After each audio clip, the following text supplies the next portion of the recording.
Attention listeners, Aftersight's annual hike is coming up on July 27th. It was a really good experience for me. Visit aftersight.org/hike and become an audio trekker today. That hike today gave me so much courage.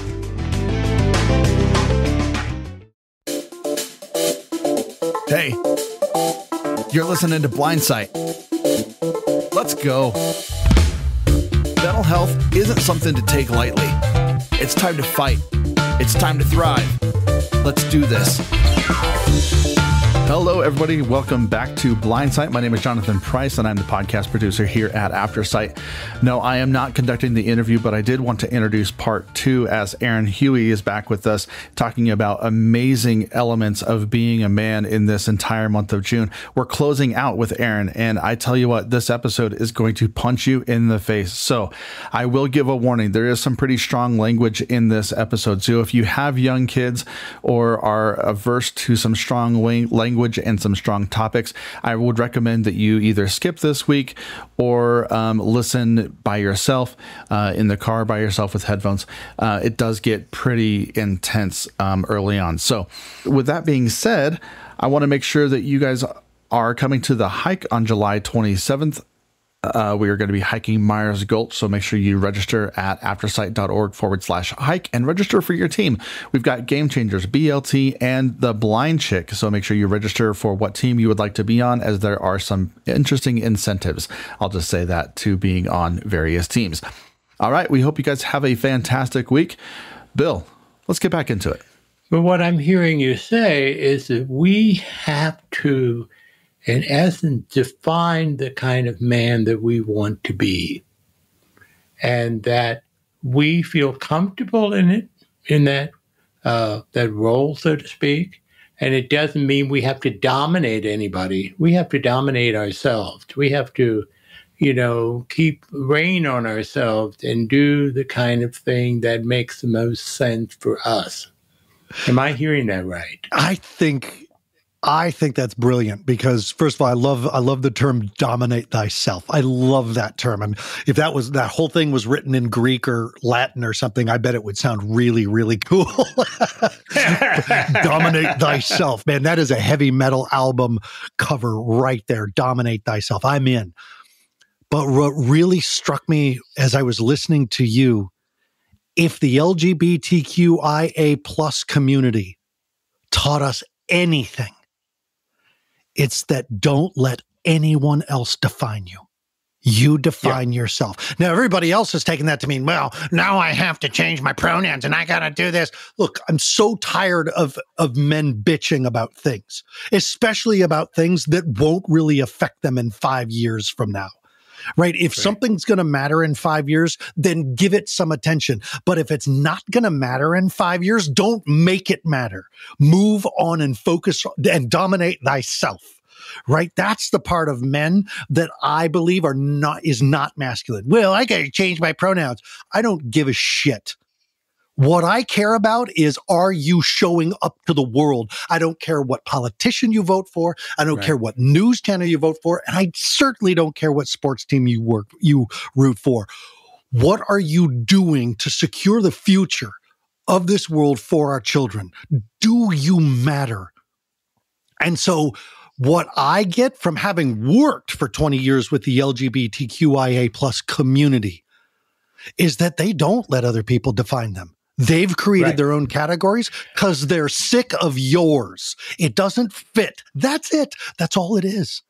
Well, they're forcing me to say, you've been forcing them to say for how many hundreds of thousands of years? So get over yourself, focus on yourself, look in the mirror. Are you healthy? Can you make a difference? Can you do a push-up? Can you help your wife, your daughter, your son fix something? And can you show them that fixing something on the outside can be reflected by how we fix things on the inside? Can we evolve as men? Bill, what if women don't need us anymore? What if they're done? They don't, and let's go through the list. They don't need us to hunt for them.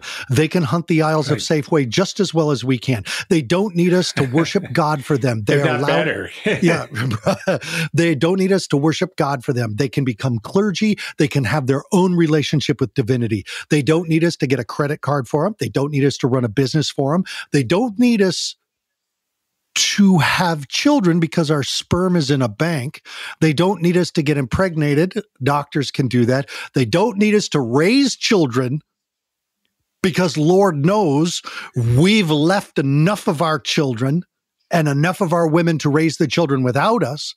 They don't need us to protect them from a foreign invasion because women can serve in the military too. So, men, I'm asking you, what do they need you for?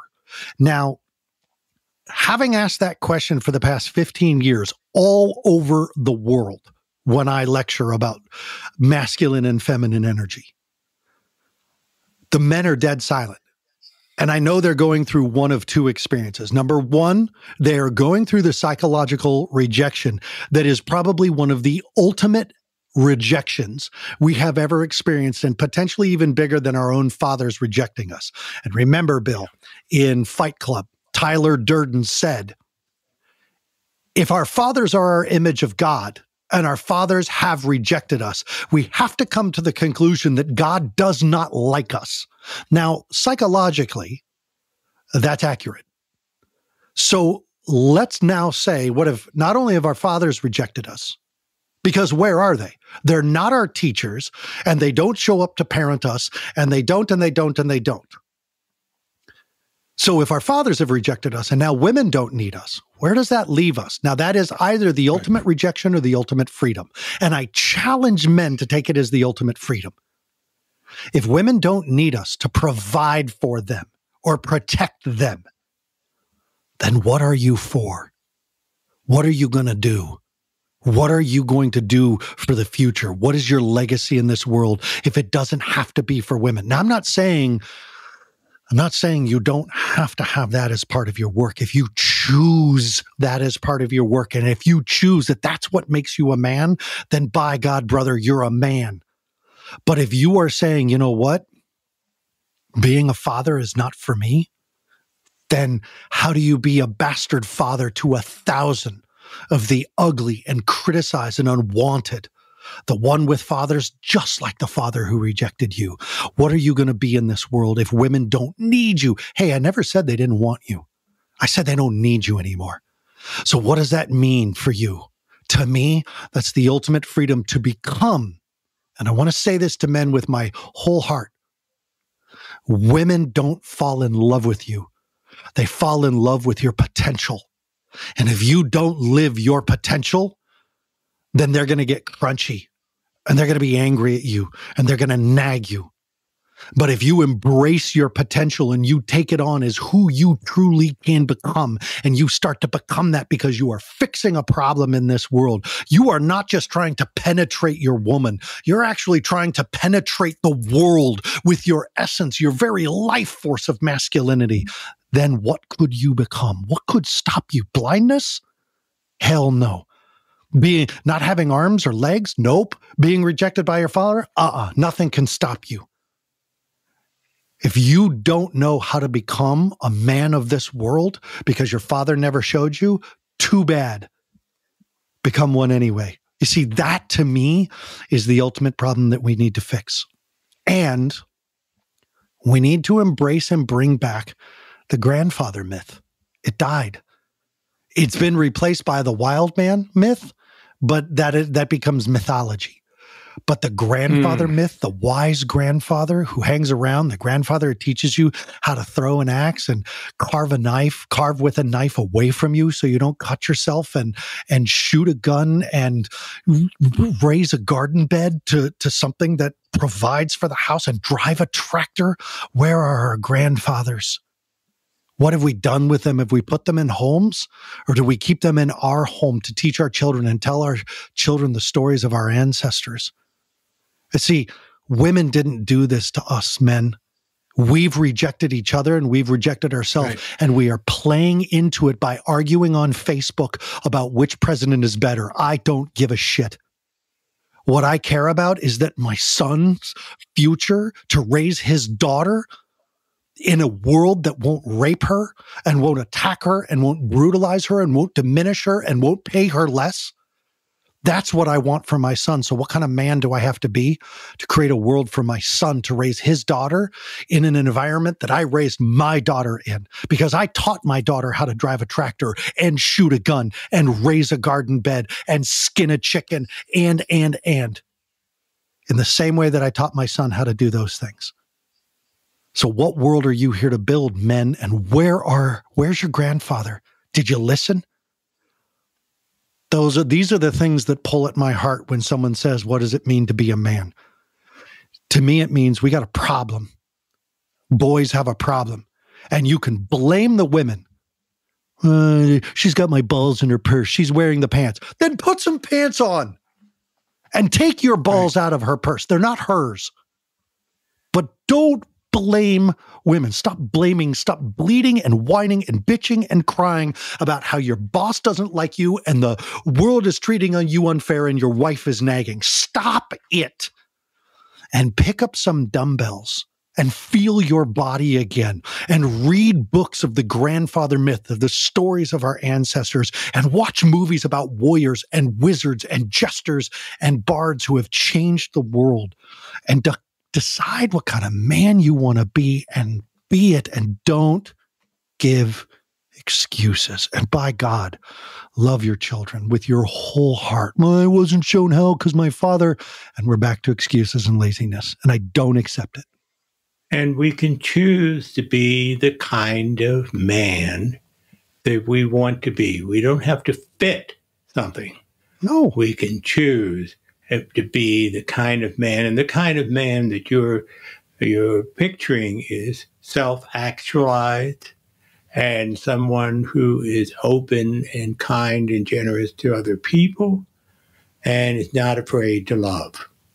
And you know what? Let's also be okay with, we're also not afraid to fight and kill for what we love. If we need to. And who we love. If we need to. Yeah. Yeah. I mean, but we are talking about being gentler men. But we all recognize, every single last one of us knows that we can love something so much we would die for it. We love something so much we would kill for it. And that's okay. That's part of our build. That's part of our dynamic. Do you know it's also part of women's, right? That's the mother bear. And but it's also okay. We don't have to deny our shadow side, because self-actualization means the whole self, the holistic self, every part of ourselves. Not just the part that feel good and is comfortable, but the part that is me. I want to say a story, because I've been running teen rite of passage programs for a long time. And I remember feeling the pain of this boy when he asked this question. And it's very funny. His pain's not funny, but it's the type of pain that we all feel from having the missing fathers and grandfather archetypes in our lives. The mentor, the guiding mystic male who says, no, this is how you do it. And this boy, my buddy Jeff and I, we'd taken all the boys aside into a room, and we sat him down and we said, ask us any question about sex you need to. Any question. Don't be embarrassed. Any question is on the table. And one boy raised his hand and he was shaking. I called on him, and this boy was one of my martial arts students, so I knew him well. But we had created a relationship within the rite of passage that these boys knew that they could trust Jeff and I to keep them safe no matter what, because we were stronger than them. We could fight better than them. We showed them how to throw knives and axes. We cooked over open fires. We sat in the sweat lodge in bathing suits, crying and sobbing and chanting to our gods and goddesses and begging to be let out, and the shaman saying, not till you're dead and reborn. And I mean, these boys had really been put through the ringer. And so here we are in this very material, profane sex talk. And Tashi raised his hand. And I called on him and he said, does sex last longer than 15 seconds? And Jeff and I looked at each other and we were like, we hope so. And then everybody laughed. And I said, why do you ask that question? Like, what does that mean, 15 seconds? And he started to cry. And he said, because all of the clips of porn on the internet are 15 seconds long. And I thought, oh my God, nobody's taught this boy how to love and how to be intimate with a woman. It's not that the teachers have done our children wrong. It's that the men have abandoned these children to the internet because men are lazy, and nobody has sat down. And I said, oh no, those are just the clips that they use. That's called clickbait. And they use that to get you to watch full-length videos for money. And he was like, okay. And I thought psychologically, how powerful is it that this boy wanted to have an experience of intimacy, an intimate communion longer than 15 seconds with a woman. And then, of course, we went into the whole conversation about how sex and porn are very two different things, and that, what this means to be an actor, and how there's 20 people in the room and makeup and lights and, sound equipment and on and on. And these are actors and actresses, and they're being paid money to do this, and they just met. They don't know each other, and they're paid to act like this. And real sex is uncomfortable, and it's weird, and it's sticky, and it's amazing, and it's fascinating, and it's terrifying, and he didn't know because we had abandoned him.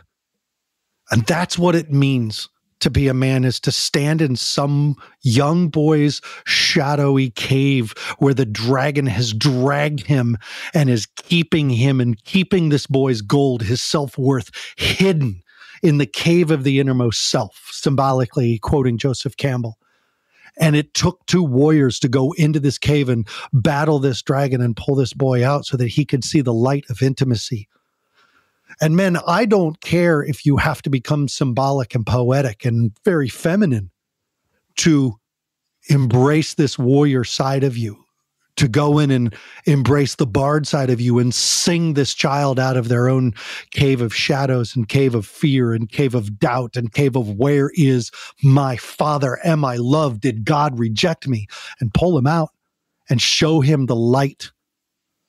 And I'll tell you all, everybody listening, this is the work we do as Freemasons, is that we bring other men to the light. One by one, and it doesn't matter which politician they root for or which God they worship. That does not matter to us. What matters to us is that side by side, we take the hammer and we carve the stone and we build the temple that the architect has designed for us together. And we set our differences aside and we do this together because why? Why do we do this? Because the boys need us to. They need to be shown the way. That's our work as men. That's our work. You don't have to join the Masons to do this work, but you do have to be the coach of your local team, or you do have to be a youth minister, and you do have to be a mentor, and you do have to set up a sober group for teens in your neighborhood, just teen boys, and you do have to set up a rite of passage, because every boy needs, this is what Jonathan, the engineer, was saying before we got online. No woman can raise a boy to manhood. No woman can show a boy how to be a father. This takes men. And we cannot blame women for doing it. Right. We did not lose the Boy Scouts to the term scouts because of the LGBTQIA community. We lost them because men harmed young boys. That's why we lost the Boy Scouts. And we don't blame women for that. We blame the men as criminals and pedophiles who did this to our boys. And now we have to be inclusive, and we have to call it scouts, and we have to bring women in, because apparently men can't watch men and hold them accountable for not hurting little boys. And so now the women have to come in, and we go, well, there goes our Boy Scouts. Well, you know what? If you want it back, take it back, but do it the right way. Do it by protecting the young men and teaching them and showing them a way. And you know what? As a former scout, all credit to the men who showed me how to carve wood with the knife facing away from me. And that was my dad. That was my scout masters. But I also have to tell every man who's listening, my father was never there to teach me these things. other men had to step in. Right. So if you're going to let other men step in with your children, okay, then expect to be rejected by your children. I mean, it's part of the process of growing up is to reject our parents. But don't be lazy as a man. Don't be lazy with your kids. Text them right now. If you're a man, you're listening, text them. Send them a voice message right now to their phones. I love you. Show up. Be a man. And if you don't have children to do that with, then find a group of boys who needs a mentor and go teach them how to solve a problem that you've solved.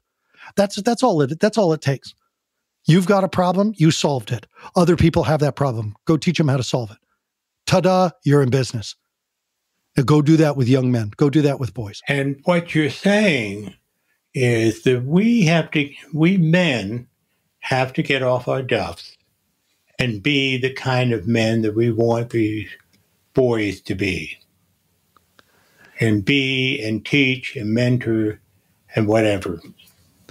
That's the important thing. You know, when you brought up earlier that caveman myth, these fuzzy, furry men dressed in rags. You know, first of all, let's be clear. Historically, this was a race of people who survived an ice age. I doubt they were dressed in rags. They probably knew how to layer. Yeah. You know, that's for sure.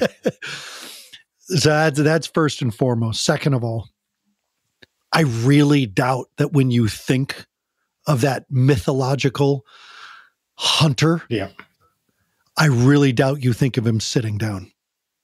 So when you say get off your duff, get off your butt. Get off your butt. Stop blaming other people. That's not our way. It became our way. I don't know how, because our fathers blamed other people and our fathers' fathers blamed other people, and we became complacent. You want to blame the LGBTQ, you want to blame the Democrats, you want to blame the Republicans, the right, the left, my mom, the mothers, the teachers, the scientists.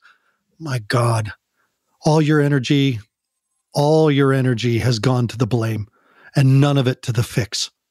You want to fix it? Fix it. You want to blame? You ain't going to fix it.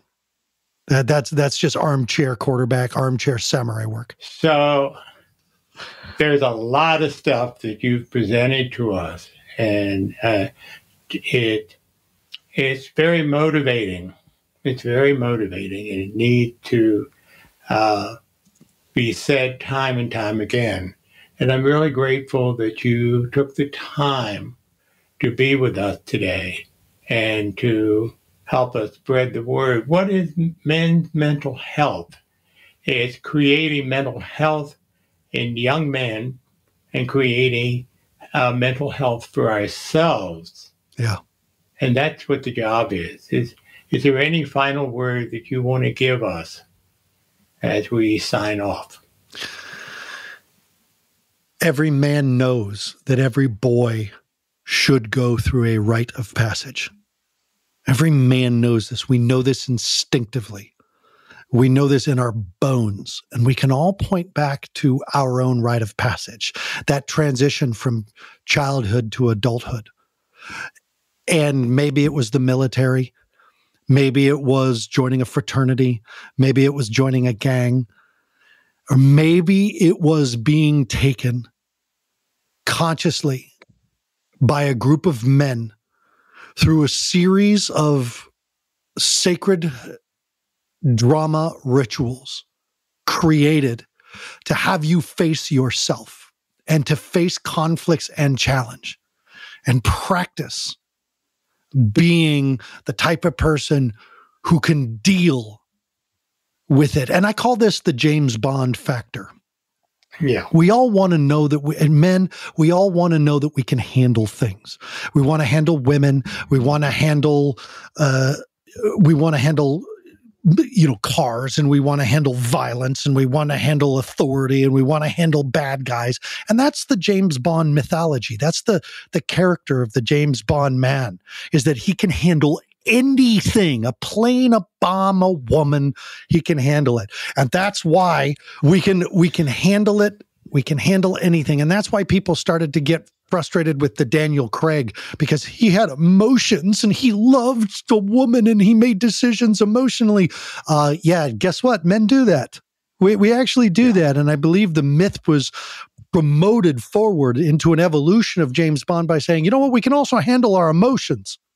We can actually have emotions, we can be in love, and we can still save the world. But that's it. And that's what a rite of passage does, is it's the first glimpse that this child, this young boy, can handle the struggles of man and the struggles of the world.